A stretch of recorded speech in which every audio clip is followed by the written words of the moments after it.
एक गांव के किनारे पर एक घना जंगल था जिसका नाम था भूतिया जंगल।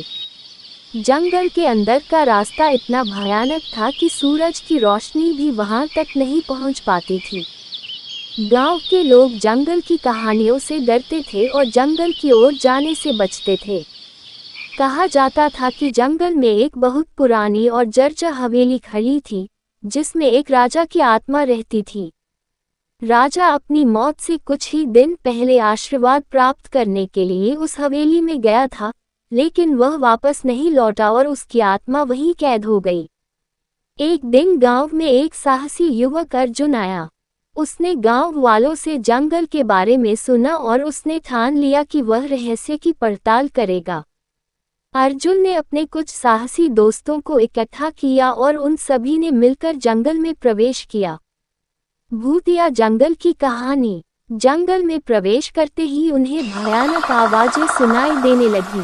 पेड़ों के पत्ते सरसराने लगे और ठंडी हवा उनके कानों में फुसफुसाने लगी। अर्जुन और उसके दोस्तों ने हिम्मत जुटाई और आगे बढ़ते रहे। रात होते होते वे हवेली तक पहुंच गए। हवेली से एक अजीब सी रोशनी निकल रही थी। उस रोशनी को देखकर वे सभी समझ गए कि यहाँ कुछ अलौकिक है। उन्होंने हवेली के अंदर कदम रखा और देखा कि हवेली के अंदर का दृश्य किसी रोशन महफिल की तरह था। हवेली के मध्य भाग में एक बड़ा हॉल था, जहां राजा की आत्मा को शांति पाने के लिए पूजा की जाती थी। अर्जुन ने देखा कि हॉल के बीच में एक पवित्र अग्नि जल रही थी और उसके चारों ओर अदृश्य ताकतें थीं। अर्जुन ने समझ लिया कि अगर उसे राजा की आत्मा को शांति दिलानी है तो उन्हें पूजा में शामिल करना होगा। उसने और उसके दोस्तों ने जंगल के प्राकृतिक संसाधनों का उपयोग करके पूरी निष्ठा के साथ पूजा की। पूजा पूरी होने पर राजा की आत्मा प्रकट हुई और उसने अर्जुन और उसके दोस्तों को आशीर्वाद दिया।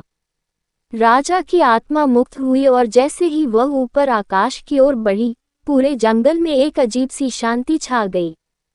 गांव वाले जब ये दृश्य देखने के लिए जंगल की ओर दौड़े तो वे हैरान रह गए। उन्होंने देखा कि जंगल का अंधेरा नर्म हो गया था और पत्तियों की सरसराहट मानो किसी सुखद संगीत में बदल गई थी। अर्जुन और उसके दोस्तों के साहस और ज्ञान के कारण जंगल अब भूतिया नहीं रहा। लोगों ने उन्हें अपना हीरो माना और भूतिया जंगल अब एक पवित्र जंगल के रूप में जाना जाने लगा। कहानी से ये सीखने को मिलता है कि साहस और सच्चाई की राह पर चलने वालों का मार्ग ईश्वर हमेशा प्रशस्त करते हैं।